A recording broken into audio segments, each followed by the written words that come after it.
Suspect. Mas lamang pa yung paggamit ng computer kaysa sa tulog. Computer addiction is a serious issue that can negatively impact mental and physical health, relationship, and productivity. Suspect, mahilig manira ng tao kahit wala namang ginagawa.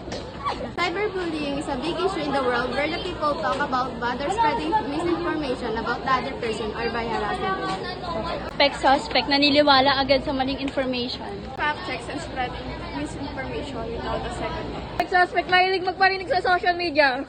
Social media is not a diary for complaints. It's better to talk things out with the person to him. This can cause misunderstanding and make the online space toxic. Suspect, post ng post, hindi nag-iisip, pukyang gala. Think before posting. Pause and reflect before posting or sharing content online. Consider how others may perceive it. 1. Suspect.